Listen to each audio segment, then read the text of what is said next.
He used to say he was just busy, that life had become demanding, that responsibilities were heavier than before. But the truth settled in quietly. Like dust on a forgotten shelf, he had simply stopped looking at her.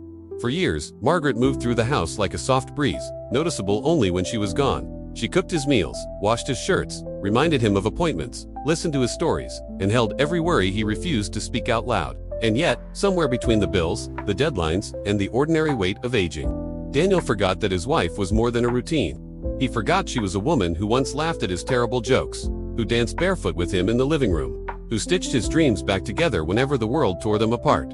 He forgot she had a heart that bruised quietly, and like most men who take comfort for granted, he didn't notice anything was wrong until the morning he woke up, and she was in tea, sitting at the kitchen table with her cup of chamomile tea. The cup was there, but she wasn't. At first, he thought she had gone for a walk. She loved morning walks, even when her knees cracked like old piano keys. But when he called her name through the hallway, the house answered with silence so deep it made his skin prickle. He checked the porch, the garden bench, the mailbox, the backyard. Nothing. Panic crawled into his chest, not the noisy kind but the heavy, breathless kind that makes a man realize he knows nothing about the world when the person who kept it together is suddenly gone. On the kitchen counter, he noticed an envelope with his name written in her soft cursive handwriting. The ink was slightly smudged, like her hand trembled while writing. He didn't open it at first.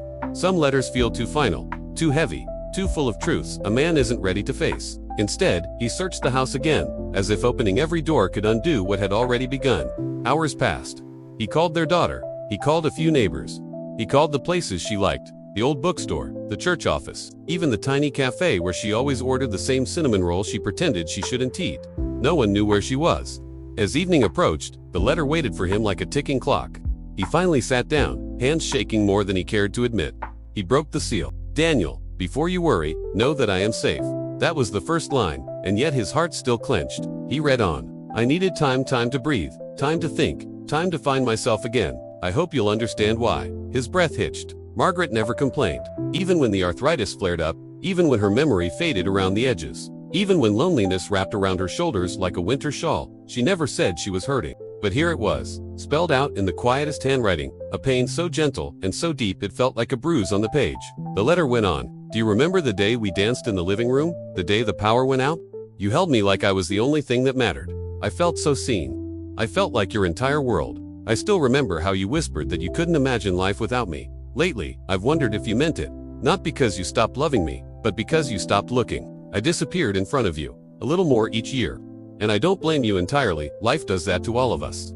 But I needed you to notice that I was fading." Daniel's eyes blurred. He pressed his fist against his mouth, the weight in his chest nearly unbearable. He hadn't realized how many mornings he ate breakfast without asking how she slept, how many nights he turned away instead of pulling her closer, how many times he let her solitude go unseen because he assumed she was fine. She was always fine. She was always the strong one. He continued reading. "I went to stay with Ruth for a few days. I need space not to leave you, but to find the part of me I've lost. I hope while I'm away, you'll look around the house and remember that I was once the woman you chose above everything else, and I hope you choose me again. Love, M." The letter ended, but the ache did not. The house felt wrong without her, the air too still, the rooms too cold, the memories too loud. He walked through each room slowly, seeing everything for the first time. The knitted blankets she made draped over the couch, the garden hat she left on the hook by the back door, the half-finished puzzle on the dining table, the framed photo of their wedding day. He was holding her hand, looking at her the way a man looks at something irreplaceable. He realized he hadn't looked at her like that in years. Somewhere along the way, she became a habit instead of a blessing. That night he couldn't sleep. He wandered the kitchen, replaying moments he had brushed aside. The last time she asked him to walk with her, the last time she asked him to sit on the porch, the last time she showed him a photo from her childhood and he murmured, "Unhung," without looking up. Regret is loudest in the quietest rooms, and that night the house thundered with it. The next morning, he drove to Ruth's house, an hour away, past the lake, through a small road lined with maple trees. His hands trembled on the steering wheel. What if she didn't want to come back? What if he had waited too long to see her properly? When he knocked, Ruth opened the door, her eyes calm but knowing. "She's in the garden," Ruth said softly. "She's been thinking a lot." Daniel walked through the yard, each step feeling like an apology. He saw Margaret sitting on a wooden bench, her hands folded gently in her lap, her face peaceful but tired. She didn't look surprised to see him. She simply looked ready, ready to hear the truth, ready to speak her own. He sat beside her, the bench creaking under their weight. For a long moment they said nothing. The silence wasn't sharp like before.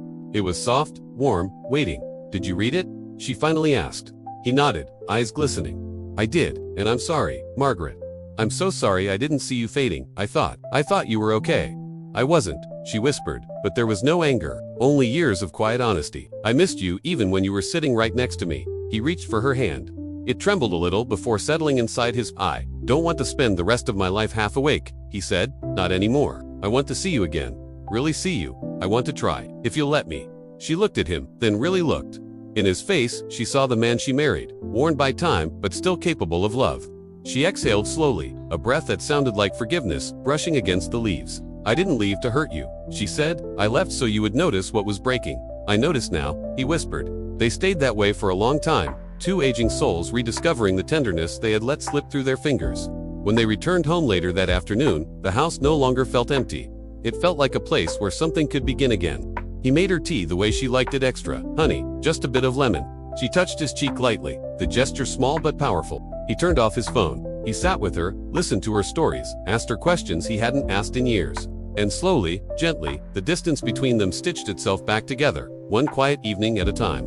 Weeks later, Margaret wrote another letter, not to leave behind, but to place in his hands. Thank you, it said, for choosing me again, for looking at me again, for loving me before it was too late. He folded the letter carefully, placed it in a drawer he would never forget. Some men lose their marriages slowly, like a fading photograph. But Daniel, by miracle and mercy, was given a chance to sharpen the picture again. And from that day forward, he looked at his wife the way he once did, like she was the most visible, beautiful presence in the room.